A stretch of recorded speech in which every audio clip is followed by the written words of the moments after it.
E3 2021 has now fully wrapped up, and this is going to be my second and final roundup regarding that event. And of course, rather than say this throughout the video, I'm just going to say it once now. Everything that I say here is just my personal opinion and my personal view. If I'm not interested in something or I don't mention it, that's not a slight against the game. That is not me crapping all over the game. I'm just saying it's not something that I'm super interested in. If you are, that's great. But, you know, just try to keep in mind that not everybody is going to agree on everything or have the same views. And lastly, before we get into it, I just want to say thanks to the new subscribers. There's been a bit of an influx recently, and yeah, the numbers are all going up, so I'm happy. If you're watching this and you're not currently subscribed, maybe when the video's over, take a look at my other stuff, see if you like it, and if you do, consider subscribing to the channel. Doing that kind of thing really helps smaller channels like mine get seen by more people, and I really appreciate it. So, like last time, I'm just going to go over the different conferences, and some of these don't really even need to be mentioned, I don't think, but we'll start at the beginning. So this is going to wrap up quite a few different ones, and there's only really, I think, two that are really worth going into. So let's start with the Razer conference. If you don't know, Razer are a company that make a lot of gaming accessories and tech and all sorts of different things. But considering my channel is called Consoles Only and I do not play games on PC at all, it's kind of something that doesn't really need to be spoken about here. But if you're interested in it, they did do a conference. So yeah, check out the Razer conference if you're interested in that. Next, we've got one that's I think kind of a joke, quite frankly. It's the Take-Two keynote, which was just a, I don't know, like 40-minute Zoom call of people making us feel bad about things that we already all feel bad about. You know, I'm not going to get into politics or into equality or any of that kind of stuff because this is not a political channel. I don't talk about that kind of stuff here, and I, to be honest, don't really talk about it much in my real life either. But it's something that's important, I think, and needs to be somewhat, you know, in the conversation. But doing it at a show like this was just incredibly stupid. I don't know why they decided that an E3 press conference, you know, where they're showing off all the newest and best games, that this was a good idea to put this in there. It just seems like a read the room situation, you know. I didn't watch it all the way through. I got about 5 minutes in and I was just like, nah, I'm not watching this. And if you go check out that video yourself, you'll see that I'm not the only one who wasn't happy with it. So it's more just the place that they did it. It just didn't need to be done here. Stupid idea to do it. They could have done this a couple of weeks later on their own like personal YouTube channel or something. Just seems a bit weird to me to put it into a place where they're showing off video games. So then we got Bandai Namco, who, you know, are a company that I quite like. I do buy a lot of their games, and they do a lot of anime stuff, which obviously has a large fan base. But this particular conference was literally just a one-game thing. All they showed was I think it's called the Dark Pictures Anthology, the House of Ashes thing. It's like a horror game with choices. They've done a couple of other games in this series, and while the games are, you know, fine, like I have no problem with them existing or anything. For anyone that knows me, I'm not a horror game fan. I'm not good with horror, and these are just definitely not for me. But they did a whole presentation on just this one game, and it just feels like, why did you bother showing this? Like, everyone already knows the game's coming. We've already seen some of the footage that you showed. This is like a recap thing. And I don't like to be too negative about things. I want to foster a bit more of a positive attitude on this show, but I think when something seems weird to me, I think I have to, you know, say at least why it seems weird to me, right? And this just seemed like pointless. It seemed like a waste of time to me. Not that the game's bad, not that the people making it are bad people or anything like that at all. It just seems like a waste of time. I don't know, it's weird. And again, the same can be said for the next one, which is Capcom. They basically just recapped stuff that we already know about. Again, just like Bandai Namco did. I mean, at least they did a few different things, like showing the Great Ace Attorney localization off. That was pretty cool. It's a game that already exists, but it's being translated for the West, I think, for the first time, if I remember correctly. That's kind of cool. Not something I'd be interested in, really, but it's cool for people that are. They showed some more Monster Hunter Stories 2 stuff, which is a game that I'm really interested in. Both me and my wife are going to be playing that separately on our separate Switches, so that's going to be pretty cool. But again, having said that, we've already seen the footage from it from other conferences, so it seemed a bit pointless to put it here. They also showed some Monster Hunter Rise stuff. Again, it's just a bit of an update thing. It's kind of cool, but it's still just a bit of an update, not really much of an announcement. They then showed some Resident Evil 8 stuff, which was mostly just reminding us that Resident Evil 8 is a thing. But then they did say that we have some DLC coming for it. They didn't show us anything of it, no footage or anything like that, but they said it's coming. So that's a thing to look forward to. I have a friend that plays it, he'll probably be interested in that. And then they ended it on some esports stuff, which I've got nothing against esports or the people who, participate in it or even aspire to be, esports stars. I have nothing against it at all, but I'm just not really interested in it. I don't watch esports. I find it very difficult to watch on TV, on streams, I should say. It's just not really my thing, so I sort of switched off at that point. Then we've got the PC gaming show and the future game show. I'll just put those two together. Again, I don't play on PC, so really there was nothing of interest to me here. There was a lot of indie stuff, and don't get me wrong, like a lot of it looks cool. I watch it just because I like games, so I still watch the show, But yeah, nothing really that caught my eye much. And again, if it was PC only, I wouldn't be playing it. So it is what it is, I suppose. So that ends all of the sort of smaller, insignificant things. But then we move on to the two big ones, which are Square Enix, or Square Enix, I've heard people call it recently, and also the Nintendo Direct. Starting off with Square Enix, they showed some Marvel Guardians of the Galaxy, which, again, for a company that made the Avengers game, I am a bit worried about it. I mean, it's not a live service game, it's a single player thing. It looks fine, I guess, although I do think that a lot of the characters look like cosplayers. They don't really look like themselves. I guess it's because we've got the Marvel Cinematic Universe so ingrained in our brains at the moment. Anything else just looks weird. I don't know if that's what it is or if they're just bad designs. I don't know. But I'm really burnt out on Marvel, quite frankly.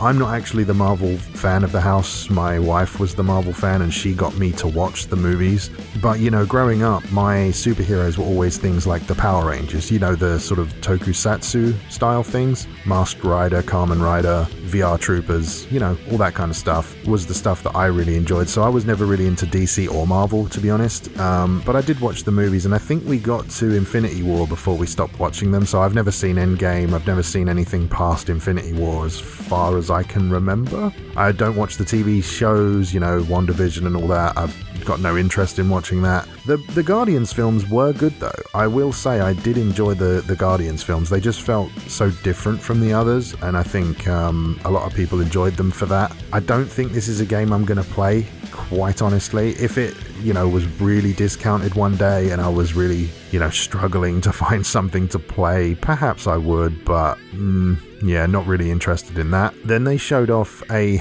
sort of weirdly insulting thing. They showed Final Fantasy Pixel Remaster, and it's a remastered collection of Final Fantasy 1 through 6. And I, when I saw it, was like, oh, that's cool. That's really good. That's going to be great on like the Switch or even on the PlayStation 4 or 5 if you've got one. That'd be really cool. And then they say that it's coming to PC and mobile only. And you sort of, I looked around my room. I genuinely looked around my room, like looking for answers, just being like, what? I was just so confused why they wouldn't release it on a console. Like, I don't get that. Maybe they will down the line. I don't know, if enough people kick up some sort of fuss, maybe they will, but just a weird decision. Then we got some stuff for the actual Avengers game. I think it was the Black Panther stuff. That was okay. I mean, again, I've seen the Black Panther film. I don't think it's anything special. It's fine. I enjoyed it more than I thought I would when I watched it, but, I'd never go back and watch it a second time or anything. But as I always say, that's just me. The Marvel's Avengers game, however, is, in my opinion, terrible, and it's losing players all the time. If you're someone that enjoys it, then, I'm glad that you stuck with it. People can find fun in really anything, because I've told this story before, but, when Anthem came out, Anthem is arguably a big flop of a game. But I found some enjoyment in that game. I actually played it all the way through and, was grinding out all the endgame stuff, what little there was of it.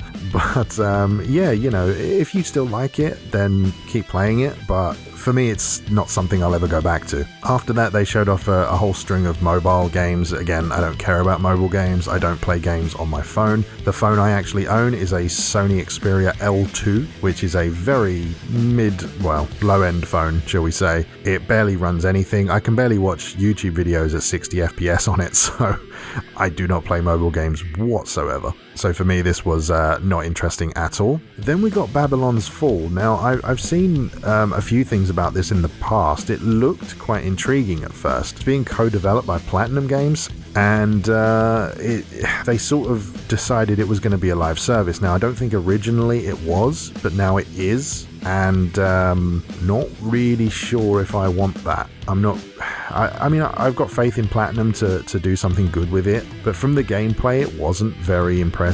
It was alright looking, but looks can be deceiving. Sometimes it can be more fun. I'll keep my eye on it and see how that one goes, but the live service thing really starting to bother me these days. Then we got the infamous Stranger of Paradise Final Fantasy Origin trailer, which is the one where he keeps going on about chaos constantly. It is literally already a meme. They released a demo for it at the same time that this was shown, which was corrupted and didn't work. I already did a video on this, so if you haven't checked that out, go have a look. But yeah, I like the game. I think the trailer is kind of funny. Every time I watch it, I'm just waiting for him to say the word chaos all the time now. It sort of ruined the seriousness of the game for me a little bit. I'm even laughing now just trying to talk about it. But I did play the demo through, and again, I've done a video on this. I liked it. I quite, enjoyed it. It's similar to Neo in a lot of ways, and I really love the Neo games, so I'm going to give it a try. It's a long time till it comes out. It comes out in 2022, so hopefully by then it will be, polished and ready to go, so we'll see how that one pans out. And so the last one then is going to be the Nintendo Direct. Now, I'm not really a Nintendo fanboy. I'm really not in any way, shape or form, but I actually think Nintendo probably had the best show overall, even though there wasn't much here for me, personally. I think it would have just hit the right spot with a lot more people than all of the other presentations. I mean, the Summer Games Fest was probably my favorite show, but that was just because of Elden Ring, and, that's just my bias. I was just really hoping to see it, and we saw it, so, it's sort of automatically my favorite one. Plus, I mean, the Summer Games Fest is technically before E3, and he, Jeff Keighley kind of distances himself a little bit from it. So if you don't count it, I would say Nintendo probably had the best show in my personal view. So, onto the stuff that they actually showed. They had a reveal for Kazuya, the Tekken fighter, moving to Smash Brothers, which is cool, I guess. More characters in Smash is always great for that community. I don't play it. I am not good at it. I haven't really been interested in it since the N64 days, and funnily enough, Smash Bros, especially the Ultimate one on the Switch, is one of the two games that I cannot follow the action very well. I talked about this a little while ago. Hades was another one. I tried to play Hades, and I don't know what it is, right? I can play difficult games, Dark Souls and all that, and get through with barely dying. But in some games like Hades, just the way the action works and the art style is, I just find it hard to follow certain things that happen on screen, and I don't know why that is. Maybe I'm just getting old, who knows? But whatever it is, I just find it hard to follow. Smash Bros is another one, so I just sort of don't play it. I did play it on my Switch when it first came out, and I just could not play it. It was really strange, but again, not a thing for me, but cool for people that actually play it. We then got shown Metroid Dread. I have no information for you on this because I've never played a Metroid game in any way, shape or form. Not the originals, not the Prime ones, not the DS ones, not any of them. So I have no idea what these games are even about. I know the main character is Samus because of she was in Smash, but other than that, I don't really know anything about it. Back in the day, I was much more of a Sega guy than a Nintendo guy, so I didn't really play a lot of the, I don't know what you call it, Nintendo exclusive stuff, the Mario stuff and all that. I did play them, don't get me wrong, I just wasn't as much of a fan of those as I was Sega and things like Sonic. So, don't know anything about it, but I heard it's quite a big deal because it's the first time we've had a 2D Metroid for, 19 years, so if you've been waiting for this, then this is a cool thing for you. They showed off a new WarioWare game for the Switch, which looked quite interesting. I did like the DS ones, but I didn't really play any of the others. Plus, I would assume you would need the Joy-Cons for this, by the look of it, and I don't use the Switch in handheld mode at all, or use the Joy-Cons at all. So I always play my Switch as a home console. It basically sits under my TV in the dock, and I use a Pro Controller. I do not like using Joy-Cons because they absolutely destroy my hands, for the same reason that I mentioned a while back. For anyone that watches me regularly will know, my hands and stuff, I have a bit of an arthritic condition, but playing games doesn't seem to bother it very much, but playing things like guitar or using the Joy-Cons really kills my hands, so I don't use them. But still, you know, it's cool to see WarioWare coming back. Next we had Shin Megami Tensei 5, and this is a game I'm really looking forward to. I'm a big Persona fan.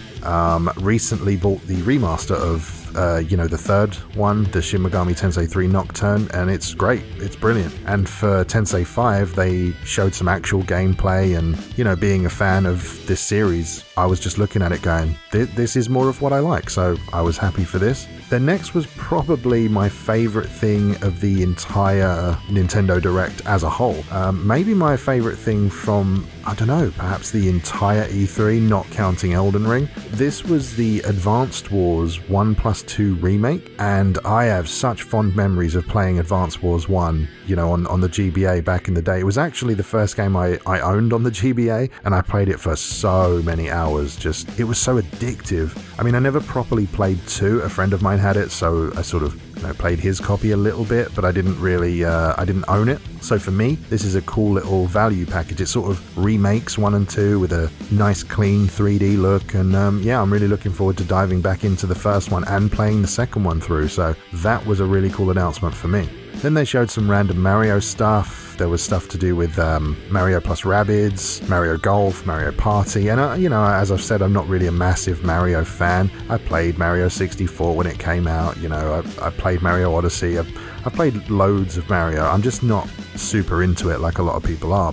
But this is a really cool thing for people that collect Mario stuff and games, because it's just more Mario, right? People who love Mario are going to love this, so if you're a Mario fan, this is good for you. Then they showed a few little things, a Fatal Frame remaster, which I think is a port, I'm not sure, I think it's a Wii U game, used to be a Wii U game rather, and then they're porting it to the Nintendo Switch. Then a Danganronpa trilogy port and a Super Monkey Ball collection. So again, not really things I'm interested in.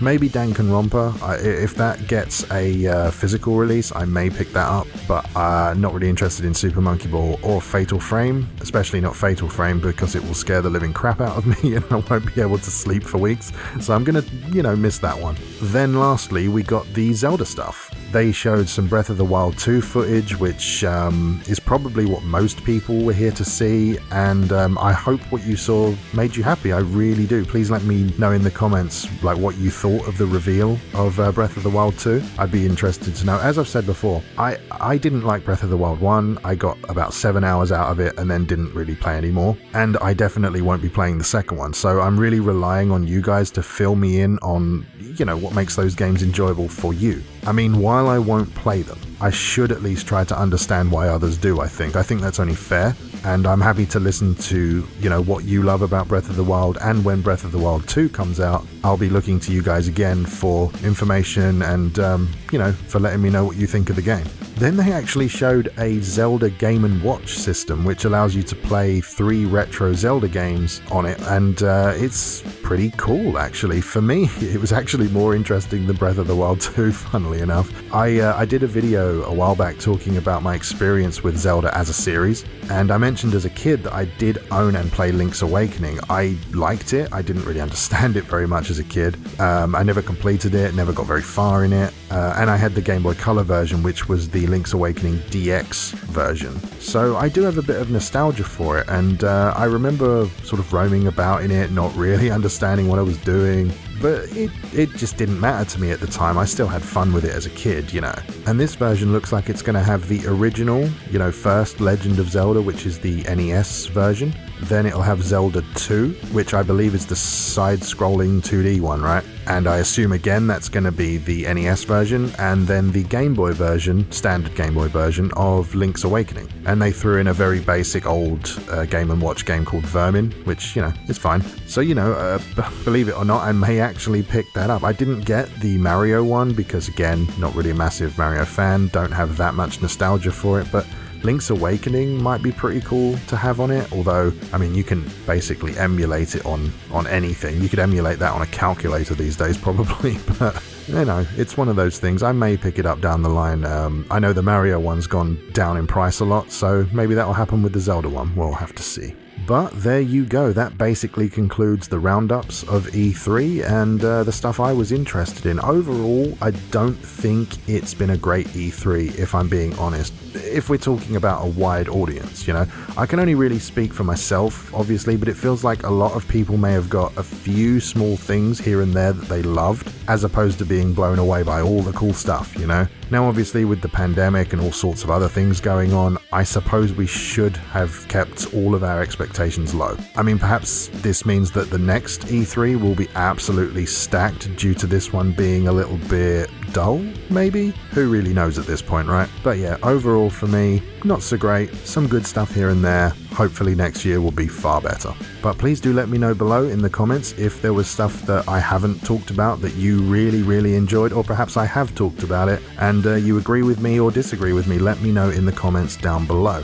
Remember to check out Pyro Games for all your retro gaming goodness. There'll be a link to their store in the description, along with a 10% discount code. If you enjoyed the video, please consider subscribing to the channel, maybe leave a thumbs up or a thumbs down depending on how you feel. But with all that said, thanks very much for watching, and I'll see you next time.